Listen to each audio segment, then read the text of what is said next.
오늘 아침 일라디오. 일부러 거리를 두고 서보니까 그간 우리가 얼마나 많은 이들과 관계를 맺고 함께 어울려 지냈던가를 새삼 깨닫게 됩니다. 누구든 만날 수 있고 어디든 갈 수 있었던, 또 언제든 얘기를 나누고 무엇이든 나눌 수 있었던, 불과 얼마 전까지 너무나 당연했던 일들이 지금은 가장 어려운 일이 됐습니다. 그 모든 것이 얼마나 소중했는지를 우리는 이제 너무나 잘 알고 있죠. 오늘부터 당분간 당연하게 느꼈던 일들이 더 소중하고 절실하게 느껴질 겁니다. 얼마나 소중한지를 깨달았으니까 반드시 되찾아야겠죠. 그러기 위해서는 잠깐 멈춰야만 합니다.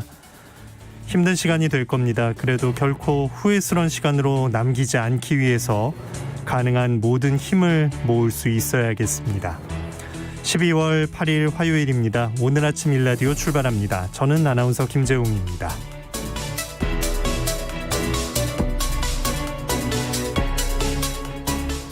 기온이 많이 떨어졌습니다. 전국이 영하권 날씨를 보이고 있는데요. 오늘은 더 따뜻하게 잘 챙겨 입으시기 바랍니다. 오늘 아침 일라디오 여러분과 함께 만들어가는 시간입니다. 오늘도 방송 함께 하시면서 단문은 50원, 장문 100원 드는 유료 문자 샵 9730 이용하실 수 있고요. 유튜브에서 KBS 일라디오 공식 채널 검색하고 들어오시면 채팅창도 마련되어 있습니다. 자, 오늘 화요일입니다. 매주 화요일에 텃밭 가이드 함께하고 있죠. 도시 농부들의 궁금증을 오늘도 박영재 관장님이 풀어드릴 테니까요. 평소에 텃밭 농사 지으면서 어려웠던 점 있다면 문자로 질문 보내주시기 바랍니다. 자, 그러면 오늘도 퀴즈로 시작합니다. 세상의 모든 농수산물 퀴즈, 새농퀴. 퀴즈 정답 맞춰주신 분들 가운데 추첨을 통해서 20분께 웰빙 혼합 잡곡 세트, 또 모바일 커피 교환권 같은 다양한 선물을 준비하고 있습니다.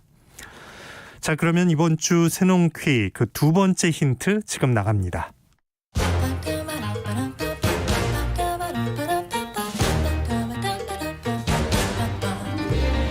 오늘 아침 일라디오가 선정한 우리 농수산물을 맞히는 세상의 모든 농수산물 퀴즈, 새농퀴.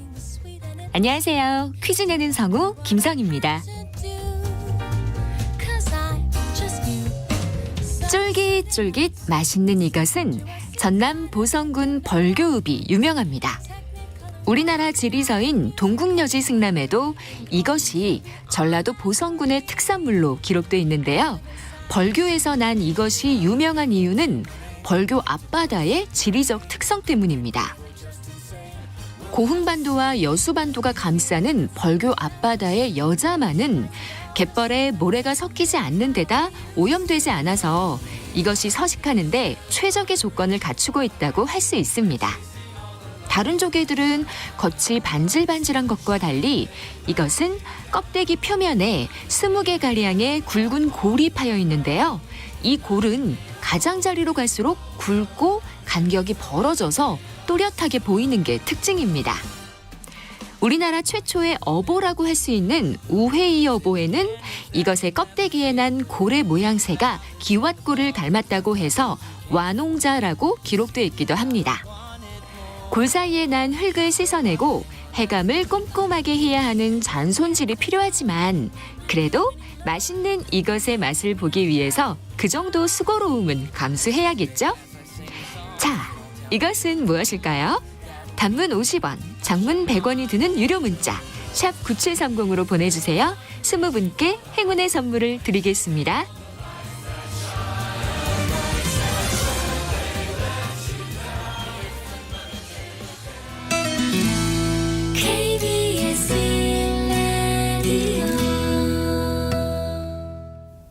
퀴즈 정답 아시는 분들 단문 50원, 장문 100원 드는 유료 문자 샵 9730으로 보내주시기 바랍니다. 농수산 뉴스로 이어갑니다. 한국농어민신문 이진우 기자 전화 연결돼 있습니다. 안녕하십니까? 네, 안녕하십니까? 네. 자, 조류 인플루엔자의 발생 양상이 심상치가 않습니다.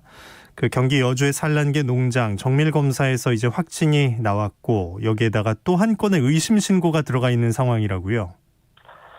그렇습니다. 이게 철새 도래 후부터 야생 조류 분변 등에서 채취한 검체, 여기에서 고병원성 조류 인플루엔자 항원이 다수 검출되고 있다는 소식이 계속 전해지면서 우려가 이미 됐던 부분이기도 한데요. 지난달 27일에 전북 정읍의 유경 오리 농장에서 의심 신고가 접수된 게 다음 날이 확진이 됐었고요.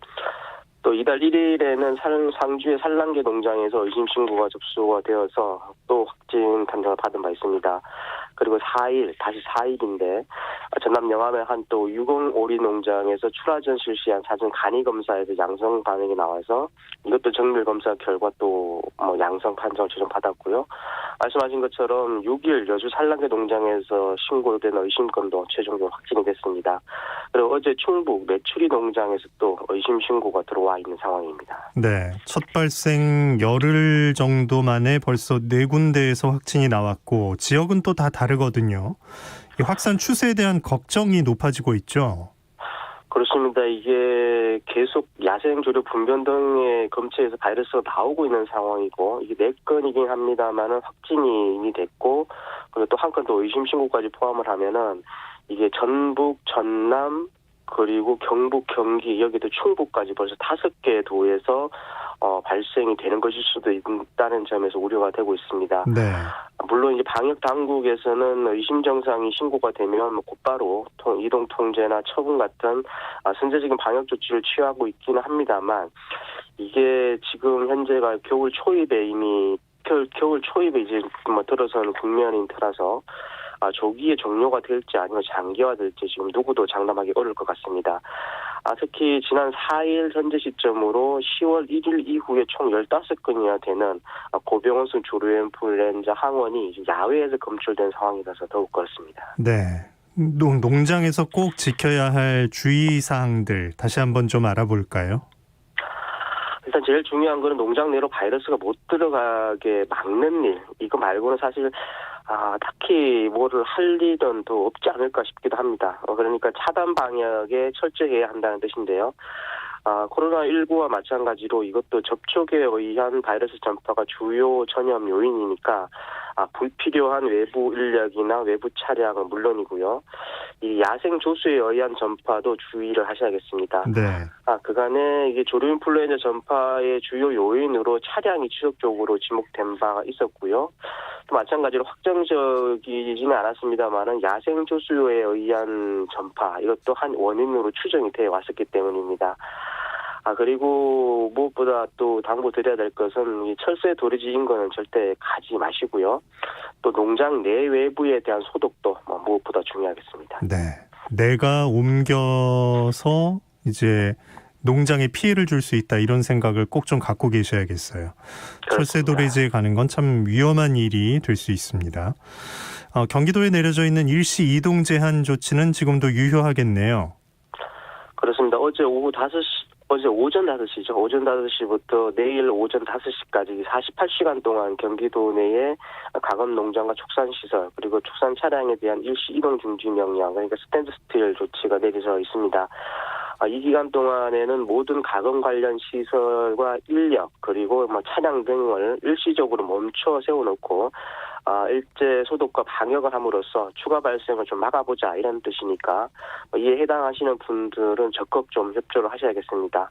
물론 또 이걸 또 어기게 될 경우에는 가축 전염병 예방법에 따라서 이게 1년 이하의 징역 또는 1,000만 원 이하의 벌금에 처해지기도 합니다. 네. 자, 내년도 예산 좀 보죠. 해양수산부 예산이 확정됐는데 당초 정부 요구안보다는 늘었다는 소식이네요. 그렇습니다. 해수부 예산이 당초 정부안이었던 6조 1,440억 원보다 188억 원 정액이 되면서 6조 1,628억 원으로 확정이 됐습니다. 올해 본 예산이 5조 6,029억 원이었는데 이것과 비교를 하면 10.0% 가까이 이제 늘어난 건데요. 해수부는 이에 대해서 2013년에 해양수산부가 다시 재출범한 후에 최대의 증가율이라고 밝혔습니다. 네. 이게 증가율로만 따져보면 농식품부가 한 3.2% 정도 됐는데요. 거의 한 3배 더 늘어난 셈이기도 합니다. 어떤 부분들이 좀 눈에 띕니까? 내년 3월부터 시행되는 수산공익직불제에 이게 조건 분리 직불제 118억 원, 그리고 경영 이양 직불제 40억 원, 수산 자원 보호 직불제에 81억 원, 그리고 마지막으로 친환경 수산 직불제에 256억 원, 이렇게 해서 총 515억 원이 편성이 됐습니다.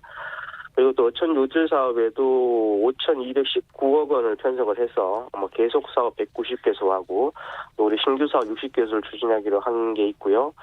또 감액 논의가 있었던 초고속 해상 무선 통신망, LTE-M이라고 이야기를 하는데요.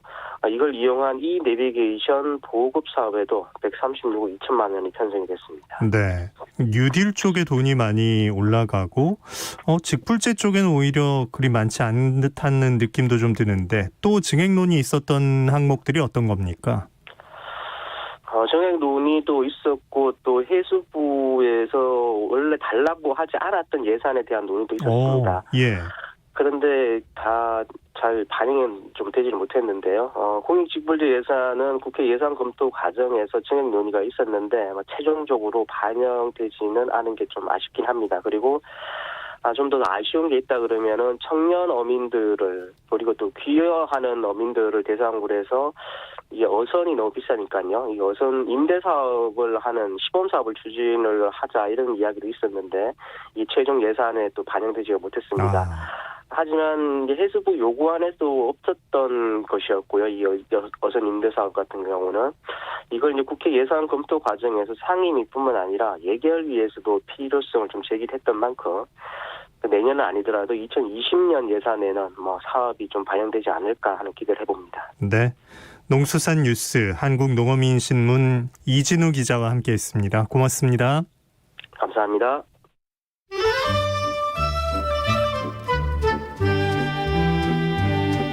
아침을 깨우는 정겨운 이야기가 있습니다. 매주 월요일부터 토요일 오전 6시 15분 KBS 오늘 아침 일라디오.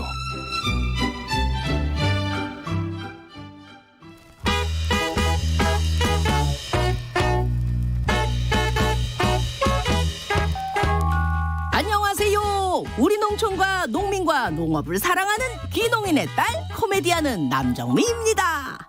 오늘 아침 일라디오가 새로운 코너를 마련했습니다. 정치자 여러분의 이야기를 더 많이 듣고 더 깊게 나누고자 마련한 시간, 슬기로운 농촌생활. 매주 토요일에 함께할 슬기로운 농촌생활에서 여러분의 사연 기다리고 있습니다. 농촌을 지키고 있는 나의 농사 이야기, 농촌에서 자란 어린 시절 이야기, 도시농부로 살면서 깨달은 삶의 지혜, 보고 또 봐도 사랑스럽게만 한 나의 텃밭, 우리 농수산물에 얽힌 재미있는 사연, 귀농귀촌 귀여를 꿈꾸는 분들의 이야기, 그리고 눈물 없이는 못 듣는 재미있는 사연들 마구마구 보내주십시오. 제가 맛깔나게 읽어드리도록 하겠습니다. 지금 오늘 아침 일라디오 홈페이지에 들어오시면 슬기로운 농촌생활 게시판이 열려 있습니다. 사연 소개된 분들께는 푸짐한 선물도 드리니까 지금 우리 농어촌을 사랑하는 분들 주저하지 마시고 들어오셔서 사연 남겨주세요.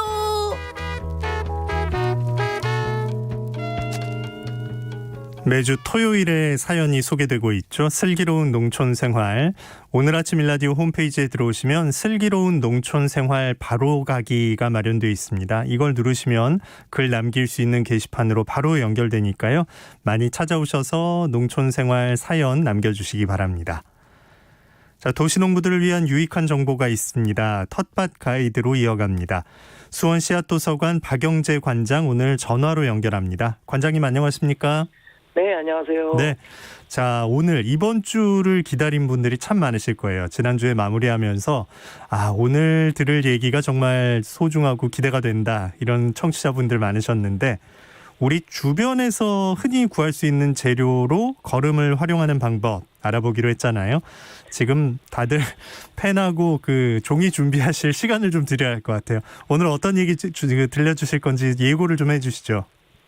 네, 지난 시간에 예고해드린 대로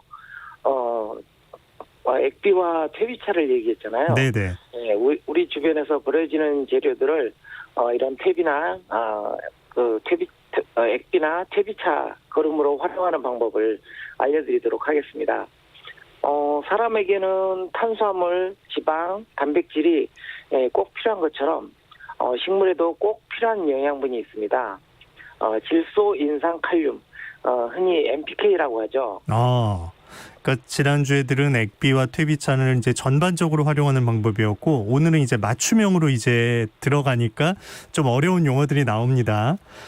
이제 사람으로 생각하면 탄수화물, 지방, 단백질은 좀 이제 자연스러운데 식물에게는 질소, 인산, 칼륨, NPK가 필요하다 이런 말씀이신데 그래서 비료 봉투에 보면 뭐 21N, 17P, 17K 이런 식으로 써 있는 게 이 복합 비료 한 포대에 몇 %씩 들어있는지 그 함량을 적어놓은 거군요.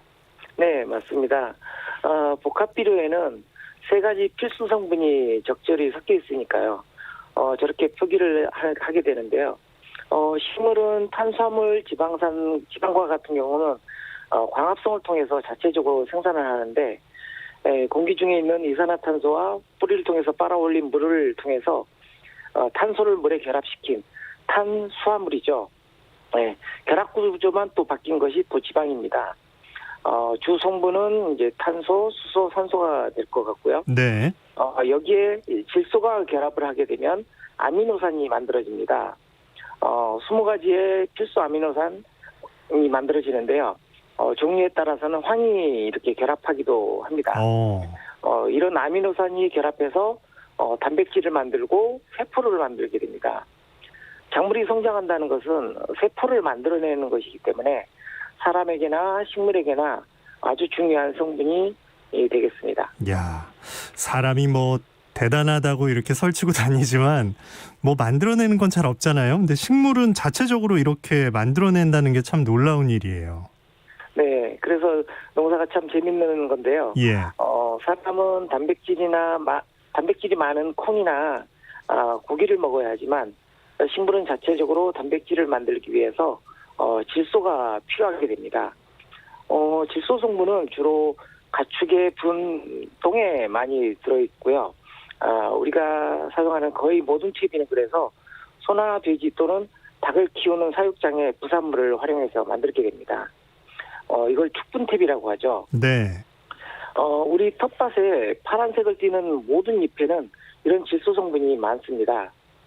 작물을 키우다 보면 오래된 잎이 이렇게 노랗게 변하는 경우가 있는데 네. 그 이유가 질소가 부족해지면 오래된 잎에서 새로 자라는 잎으로 질소가 옮겨가기 때문입니다. 맞아요. 청취자분들의 질문 가운데 또 많은 부분을 차지하는 게 잎이 누렇게 됐어요. 왜 그렇습니까? 하고 도움을 요청하신 내용이었거든요. 이게 질소가 부족해서 이랬던 거군요. 네, 맞습니다. 초록색의 잎을 떼어내서 말리면 또 갈색으로 말라가는 이유도 질소가 원래 고향인 공기 중으로 이렇게 돌아가기 때문에 탄소질만 남아서 이렇게 벌어지는 일입니다. 네. 이런 푸른 잎들은 가정의 부엌에서도 많이 나오잖아요. 그래서 그런 것들을 잘 모으면 거름으로 만들 수가 있습니다. 그러니까 약간 초록색인데 버렸던 것들을 부엌에서 잘 모아두면 이게 거름으로 쓸 수 있는 거네요? 네. 이전 시간에 말씀드렸던 액비나 퇴비차로 활용을 하시면 아주 좋습니다. 알겠습니다. 자, 질소에 대해서 일단 알아봤고 이 작물에 좋은 거름이 되는 인산은 또 어떤 재료를 통해서 얻을 수가 있습니까? 인산은 식물 세포에 있는 미토콘드리아라고 하는 발전소에서 아데노신 3인산이라고는 에너지 화폐를 찍어내는데 거기에 반드시 필요한 성분입니다. 작물 전반에 걸쳐서 건강하게 만들어주는 기능을 하고요. 작물이 성장하면 꽃 피우고 열매를 맺을 준비를 합니다. 사람으로 치면 사춘기를 거치게 되는데 식물은 이 시기를 겨대기라고 합니다. 그러니까 인산은 이제 쭉 자라다가 이제 꽃 피우고 열매 맺을 그 넘어가는 전환 시기에 아주 중요한 그런 걸 담고 있다는 말씀이시군요. 네, 맞습니다. 영양성분에서 영양성장에서 생식성장으로 이렇게 전환하는 때가 바로 이 시기인데요. 이때는 인산이 특히 중요합니다. 왜 사람이 태아를 갖게 되면 임신 초기에 시큼한 게 땡긴다고 하잖아요. 네. 그게 몸에서 2명분의 인산을 필요로 하기 때문입니다. 이런 인산 성분은 가축의 오줌에 많이 들어 있습니다. 그리고 우리 텃밭에서는 깻묵이나 솎아낸 과일의 열매, 그리고 과일의 껍질에 많아서 가정에서 다 먹고 난 과일 껍질로 충분히 인삼거름을 만들 수가 있습니다. 네. 그 인삼거름은 이 가정에서 나오는 과일 먹고 남은 걸로도 이제 충분한 걸 만들 수 있다라고 말씀해 주셨는데, 뭐 예를 들자면 어떤 과일이 있을까요? 만약 바나나 많이 드시잖아요. 바나나요? 네. 예, 바나나 껍질이 만약 있다고 한다면, 바나나 껍질을 이렇게 믹서에다가 갈아서, 퇴비차를 만들 수가 있습니다. 바나나 껍질은 진짜 그때그때 다 내다 버렸는데 이걸 모아두면 이게 인삼거름을 만드는 좋은 재료가 되는 거였네요. 자, 이래서 배워야 됩니다. 네, 바나나 껍질은 참 벌레 꼬이고 또 이게 물러지니까 처치곤란이라고 생각했는데 이렇게 좋은 거름의 재료였네요. 네. 야, 그러면 만약에 텃밭 작물에서 인산이 부족하면 아까 질소 성분이 부족하면 잎이 노랗게 마른다고 하셨는데 인산 성분이 부족했을 때 알아챌 수 있는 증상이 있나요? 작물의 줄기를 잘 보셔야 하는데요. 줄기요? 예. 인산 성분이 부족하게 되면 줄기가 붉게 변합니다. 그리고 꽃이나 열매가 성장하지 못하고 떨어지는 낙과라고 그러죠. 낙과가 같은 증상이 나타나게 됩니다. 그리고 한편 이런 인산 성분은 정기적으로는 마이너스 형태라서 똑같이 마이너스인 흙이 붙잡고 있지 못하기 때문에 물에 용해시킨 다음에 이렇게 용해된 상태에서 식물 뿌리가 흡수를 하거나 아니면 흙 속에 있는 미생물의 도움을 받아야 합니다. 효모균이나 곰팡이균, 버섯균과 같은 균사를 갖고 있는 미생물들의 도움을 통해서 이렇게 뿌리에 공급이 되는데요. 네. 따라서 액비보다는 퇴비차로 이렇게 활용을 하게 되면 퇴비차에는 그런 미생물들이 다양하게 들어있거든요. 그래서 퇴비차로 주로 활용하시면 좋습니다. 그렇군요. 이것도 그 잎 뒷면에 뿌려주는 게 효과가 있을까요? 네, 그렇습니다. 알겠습니다. 말랐을 때는 뿌리에다 뿌려주고 이렇게 비 오는 시기라든지 장마철에는 잎사귀 뒷면에다 뿌려주는 거죠. 물에 용해시켜서 사용해야 하는 게 좋으니까 이제 뿌리 쪽에 뿌려주거나 그런 방법을 쓰면 되겠네요. 야, 벌써 질소, 인산 두 가지를 배웠는데 이제 마지막 칼륨에 대해서 알아볼까요? 네, 농촌에서는 흔히 이제 가리 이렇게 부르는데요.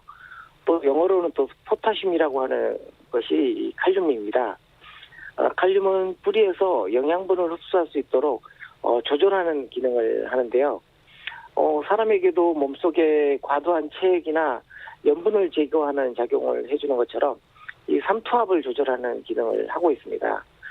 우리가 흔히 이제 작물에 숨겨진 반쪽이 항상 흙 속에 있기 마련이잖아요. 네. 우리는 직접 볼 수는 없지만 위에서 자라는 작물의 줄기와 잎을 통해서 뿌리의 상태를 알아봐야 합니다. 위에 자라는 작물이 작고 보잘것없으면 뿌리도 비슷한 모양을 하고 있을 것으로 상상할 수 있습니다. 예. 특히 감자나 고구마, 파, 부추처럼 뿌리를 먹거나 뿌리에서 포기 나눔을 하는 채소들의 경우에는 칼륨이 아주 중요한 거름입니다. 앞에서 설명했듯이 질소는 잎에 많고 인산은 열매에 많고 그러다 보니까 당연히 칼륨은 뿌리에 많겠죠. 이렇게 순서가 내려오는군요. 예. 네. 그래서 가정에서는 감자 껍질이라든지 고구마 껍질, 파 종류의 뿌리를 이렇게 활용하면 좋은데요. 예. 이것들을 그냥 다듬고 버린다면 칼륨 거름을 버리는 것과 마찬가지입니다. 구하기는 힘들지만 이 재거름에도 이렇게 많은 칼륨이 있습니다. 저는 개인적으로 이제 아는 식당에 구이집에서 이렇게 구해서 사용을 하게 됩니다. 구이집을 하나 뚫어놓으면 거기서 재를 얻어서 칼륨 거름으로 활용할 수가 있는 거군요.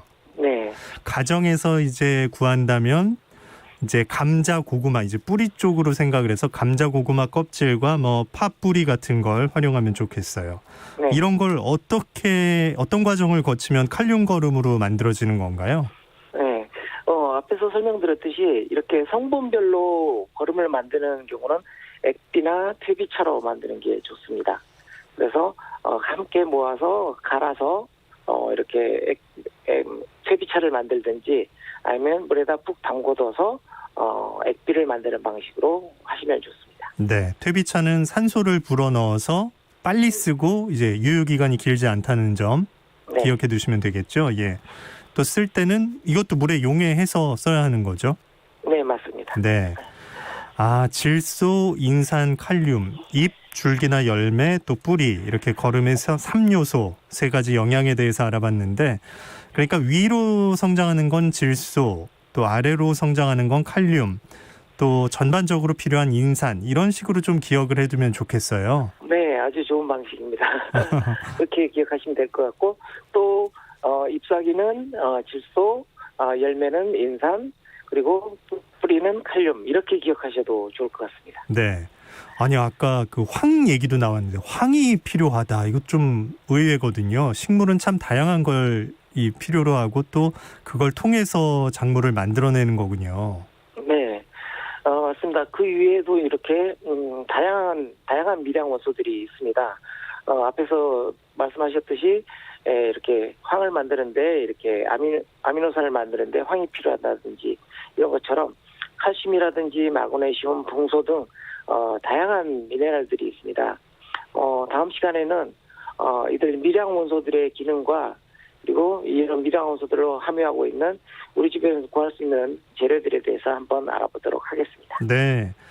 오늘 설명만 들어봐도 뭐 바나나 껍질이라든지 버려지는 초록 잎들, 뭐 감자 고구마 껍질, 뭐 부엌에서 요리할 때 진짜 내다 버리는 게 이게 아까울 정도로 다 거름으로 활용할 재료들이 된다는 걸 알았습니다.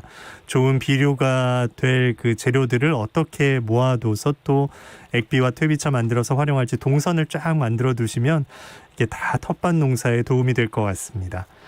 자, 관장님 이제 청취자 질문 좀 보고 가겠습니다. 네.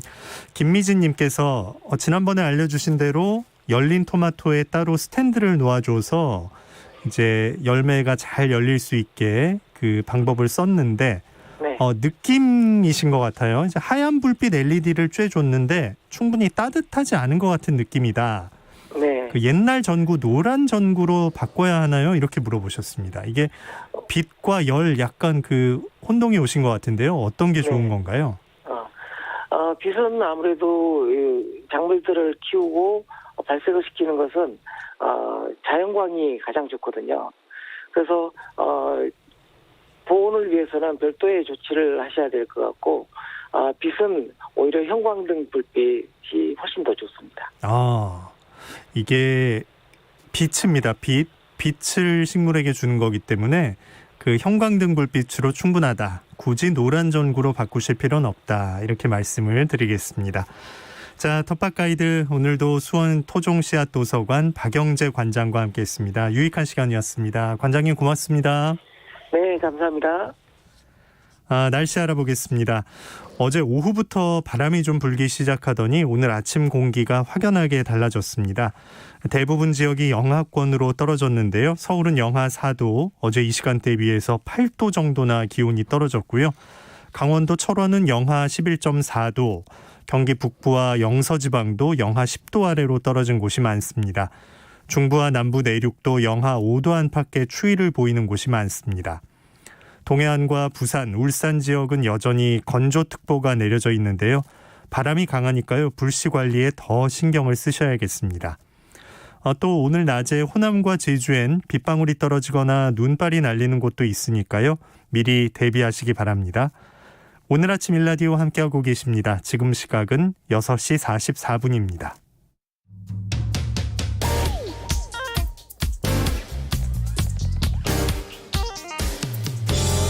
오늘 아침 뉴스 브리핑 정상근 기자와 함께합니다. 안녕하십니까? 네, 안녕하십니까? 네, 오늘 사회적 거리두기 단계가 수도권은 2.5단계, 지역은 2단계로 모두 격상이 됐어요. 코로나19 확진자 현황부터 살펴주시죠.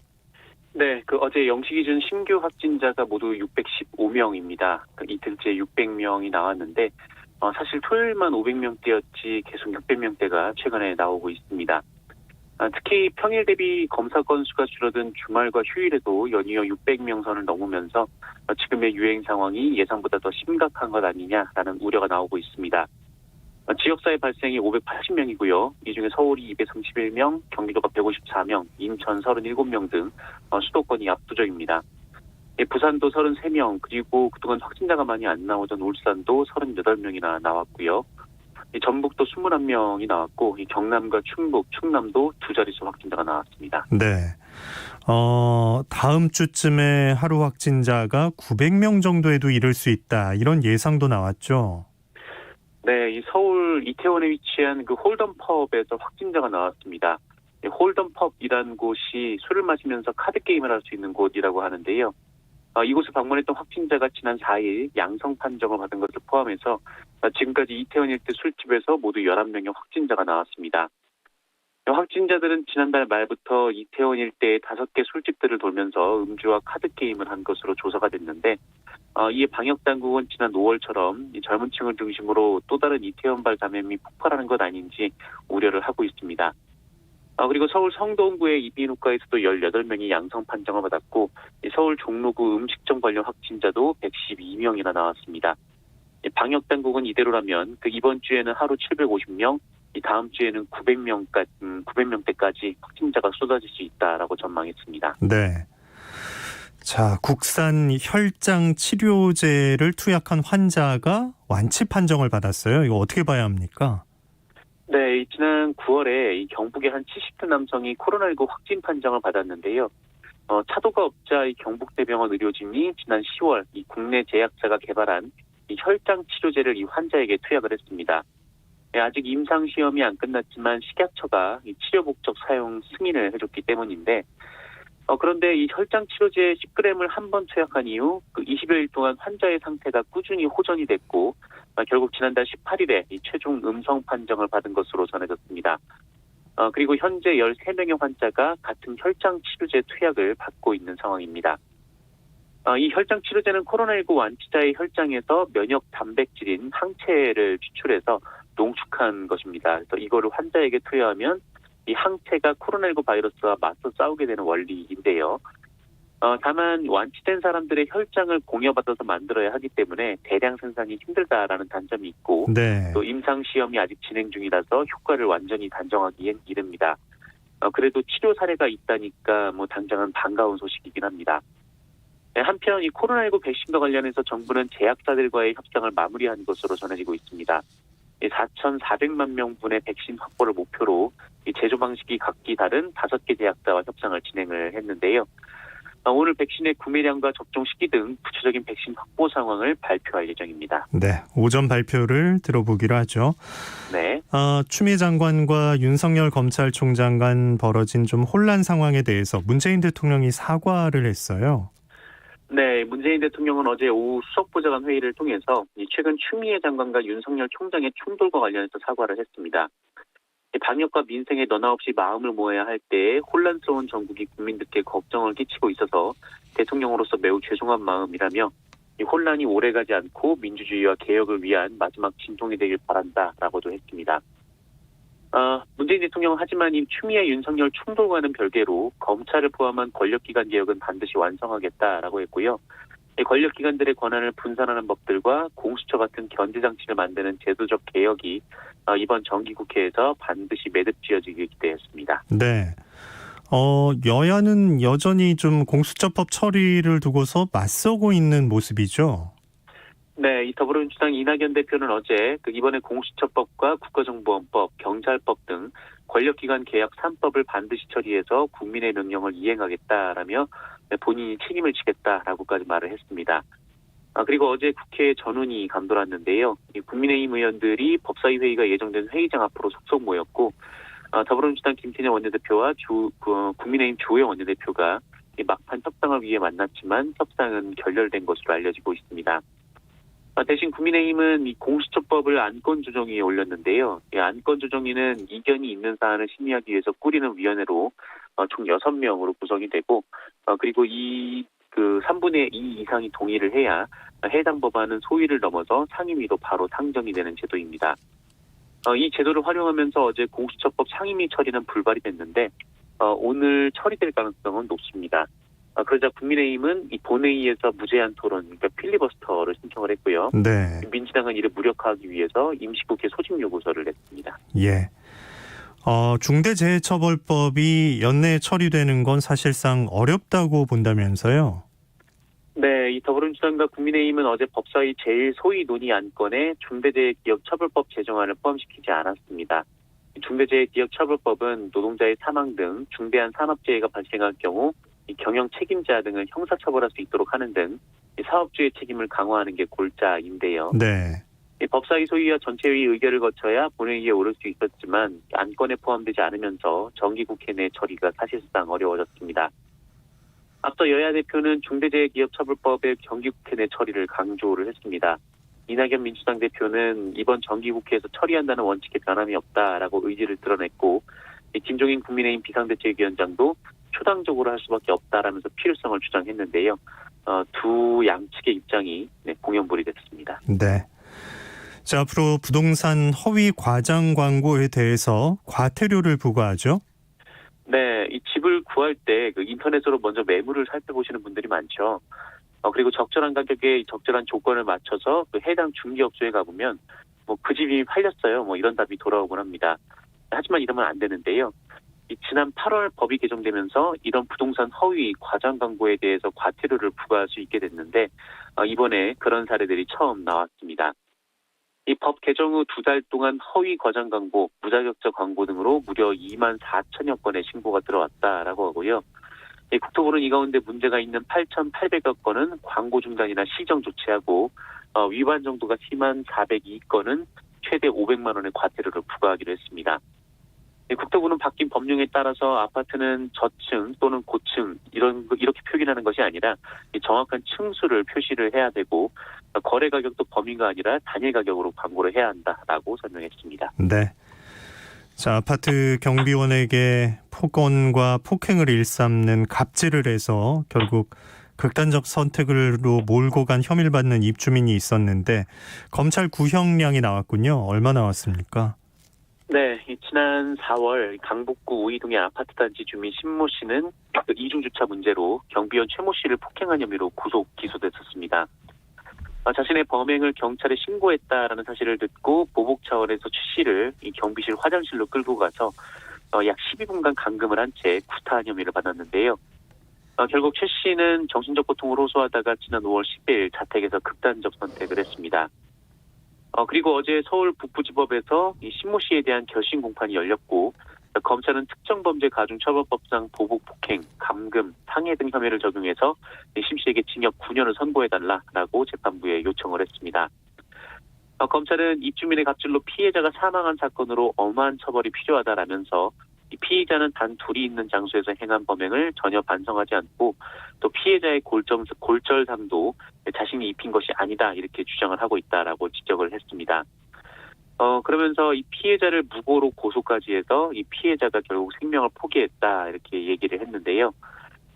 이 입주민 신모 씨는 고인의 명복을 빈다라면서도 자신이 고인에게 머슴이라고 얘기를 한 적도 없고 주먹으로 코를 가격하거나 모자로 고인을 짓누르는 이 비상식적인 행동을 한 적도 없다라고 범행 사실을 부인했습니다. 네, 뉴스브리핑 정상근 기자와 함께했습니다. 오늘 소식 고맙습니다. 고맙습니다. 자, 4693님 문자 좀 보겠습니다. 오늘 아침 일라디오 새농퀴 정답 일단 보내주셨고요. 해산물은 다 맛있어요. 없어서 못 먹을 정도죠 라고 하시면서 특히 추워지는 겨울에 더 바다에 먹을 것, 맛있는 것이 많은 것 같아요. 그런 생각을 하면 수온이 오르면 안 되는데 지구에게 미안한 마음이 듭니다 라고 하시면서 저부터 작은 것이라도 실천하고 노력해봐야겠네요 하셨습니다. 이 새벽에 배고파지네요. 오늘도 감사하고 행복하세요 라고 보내주셨습니다. 4693님 고맙습니다. 7123님은 벌교 이것 참 맛있죠. 삶아서 하나 둘 까먹다 보면 양이 줄어서 좀 아쉽습니다 하시면서 오늘 메뉴 이것으로 해야겠어요. 오늘 아침 일라디오 듣다 보면 메뉴 걱정 한 가지는 덜게 됩니다. 확진자 없는 하루가 되길이라고 마무리해 주셨습니다. 7123님도 고맙습니다. 자, 1478님도 오늘 아침 일라디오 좋은 정보에 엔돌핀이 생겨서 즐겁고 신이 날 때가 많습니다. 제 목소리가 좀 죄송합니다. 1478님, 엔돌핀 생겨서 즐겁고 신이 납니다. 늘 건강하고 행복하세요 라고 보내주셨습니다. 자, 연말이죠. 불필요한 모임 대신에 비대면 방식으로 마음을 전하는 지혜를 올해는 좀 발휘를 해보시기 바랍니다. 오늘 추우니까요. 따뜻하게 챙겨 입고 안전한 하루 보내시기 바랍니다. 오늘 아침 일라디오 아나운서 김재웅이었고요. 내일 아침 이 시간에 다시 옵니다. 고맙습니다.